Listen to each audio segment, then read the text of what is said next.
iya, sebelumnya dengan nama siapa ya? Atas nama Wiwin Pangesti. Ya. Usianya berapa? Usianya 20 tahun, Bu. 20 tahun. Tadi kesini sama siapa ya? Sendiri. Sendiri? Nggak ada yang nganterin? Nggak ada. Ya Allah, iya. Berarti ini kuliah? Iya. Alamatnya di mana? Alamatnya di Kasihan Batu. Kasihan Batu.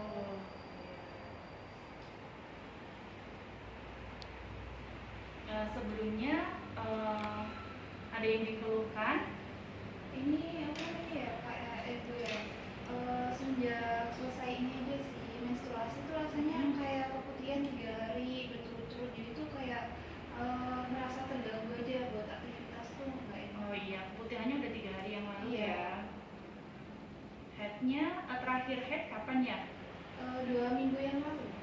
2 minggu yang lalu. Ini saya tensi dulu ya.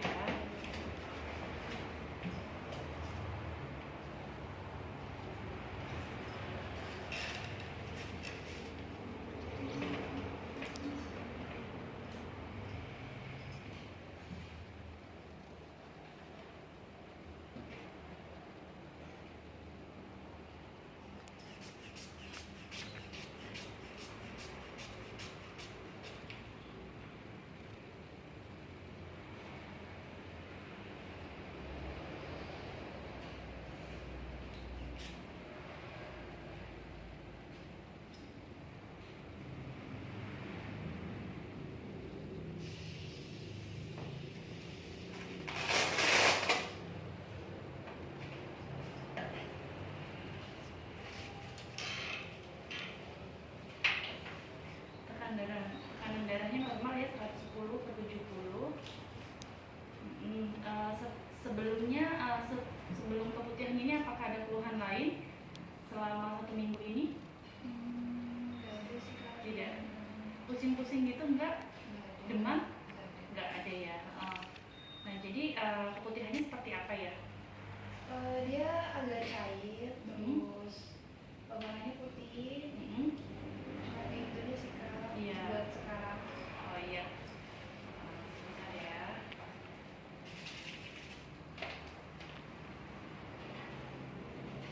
Nah, jadi kan di sini saya ada klasifikasi untuk keputihan ya, untuk mendeteksi atau mengetahui bahwa keputihan yang normal itu seperti apa. Nah, sebelumnya keputihan yang Mbak alami itu encer, kemudian bening, ya, kemudian berbau atau tidak?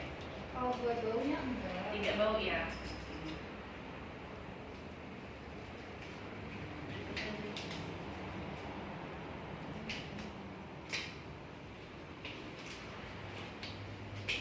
Nah, jadi keputihannya seperti apa? Apakah seperti ini? Kalau ini teksturnya dia lebih ke putih bening, kemudian ada agak sedikit apa ya, menggumpal, tapi gumpalnya itu nggak banyak gitu. Jadi seperti ini. Jadi kalau misalnya kita ambil, pasti kan kalau misalnya kita membersihkan daerah kewanitaan kan terlihat ya, atau kita terasa ya, terasa bahwa kayak sepertinya tuh lengket gitu atau enggak? Iya, Kak. Agak sedikit lengket gitu. Sedikit lengket tapi putih bening Iya. ya. Jadi seperti kayak gini, tapi cuman ada gumpalannya atau tidak? Kalau buat gumpalan kadang ada, kadangnya lagi biasanya sudah nggak ada. Oh gitu. Jadi kalau misalnya keputihan yang Mbak alami ini yaitu keputihan normal atau fisiologis ya. Jadi keputihan ini dimana keputihan ini itu terjadi ketika kita mau menstruasi atau setelah menstruasi. Dan yang penting keputihan ini tidak menimbulkan bau, kemudian tidak berwarna ya. Jadi yang dialami tadi kan warnanya putih bening atau encer ya, seperti ini atau seperti putih telur seperti itu. Nah, jadi kalau misalnya kejadian seperti ini fisiologis atau keputihan yang normal, kecuali kalau Mbak mengalami keputihan yang kedua ini. Saya ada contoh atau klasifikasi keputihan yang kedua, di mana keputihan ini yaitu keputihan yang berwarna, kemudian dia berbau ya, terus kemudian keputihan ini menimbulkan rasa gatal. Nah, gatalnya gatalnya itu pada area kewanitaan itu dia gatalnya itu sampai tidak tertahan gitu kan ya. Tapi ini jarang sekali ditemukan pada seseorang yang belum menikah, yang belum menikah. Biasanya ini ditemukan pada perempuan yang sudah menikah. Nah seperti itu.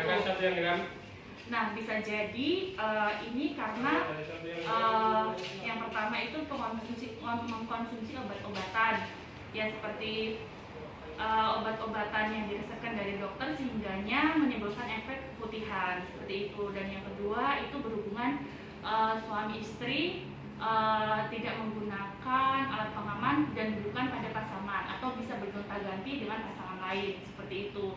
Nah kemudian yang ketiga ini ada keputihan, dia itu berbau, kemudian warnanya terlihat ya, warnanya dia sedikit warna hijau. Nah warna hijau ini dimana warna hijau ini sama seperti ini, tapi dia lebih berat. Jadi yang pertama terhapannya kuning, kemudian sehingganya kalau misalnya dia lebih hijau, dia lebih pekat, kemudian teksturnya dia itu kayak menggumpal seperti ini, menggumpal ya. Nah terlihat banget menggumpal seperti ini sudah terdapat bakteri sehingganya akan menimbulkan yang pertama itu penyakit menular seksual atau IMS ya. Jadi yang tadi Mbak alami itu yang di sini ini dalam keadaan normal. Nah dalam keadaan normal ini bisa dicegah atau diatasi dengan yang pertama itu membersihkan alat wanitaannya dengan menggunakan air ya, tanpa sabun ya, karena sabun itu sebenarnya boleh tapi dilihat dulu dari pH-nya. pH-nya itu berapa. Kalau dia pH-nya lebih banyak nanti dapat memperparah keputihannya gitu. Jadi cukup membersihkannya dengan air mengalir dan maksudnya air bersih saja, tidak perlu menggunakan sabun ya.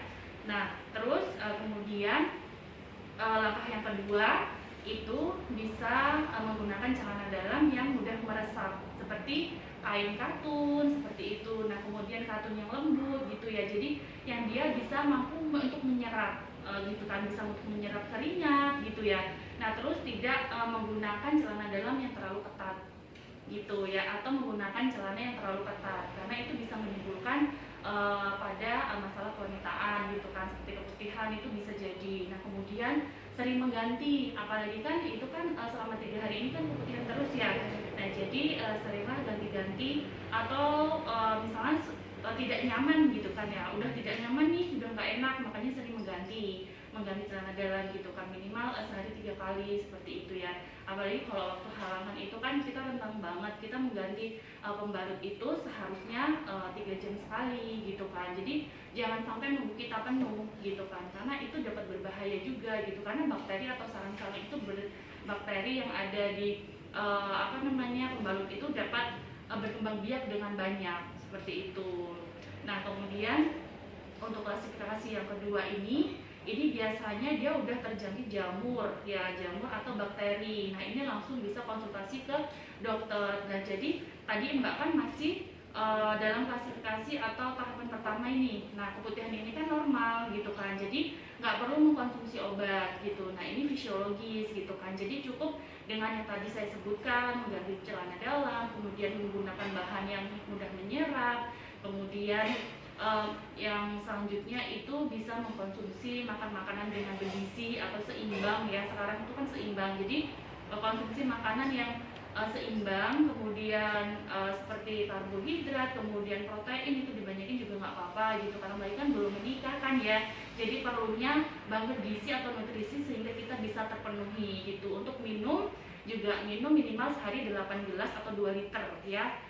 Jadi untuk minum itu kita juga perhatikan gitu kan, gimana sih minum kita gitu kan, udah cukup atau belum seperti itu.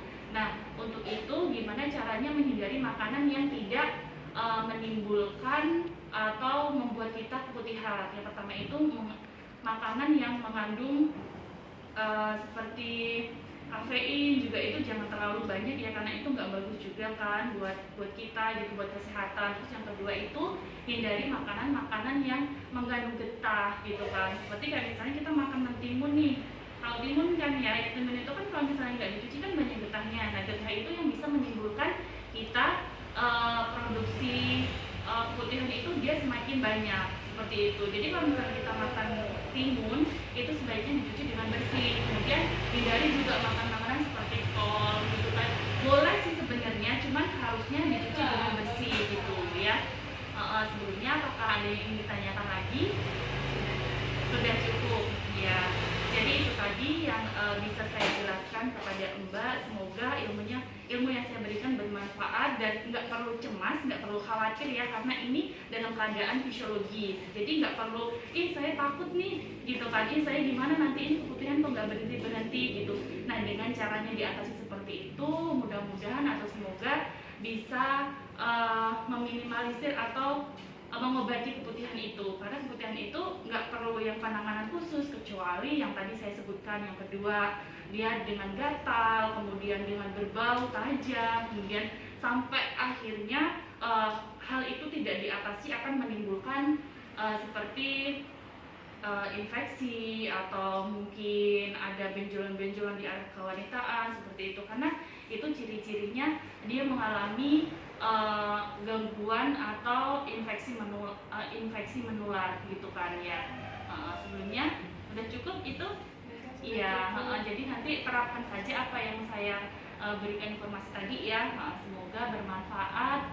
Tidak ada perlu obatan lain untuk menanggulangi itu semua, itu untuk mencegah itu semua gitu ya.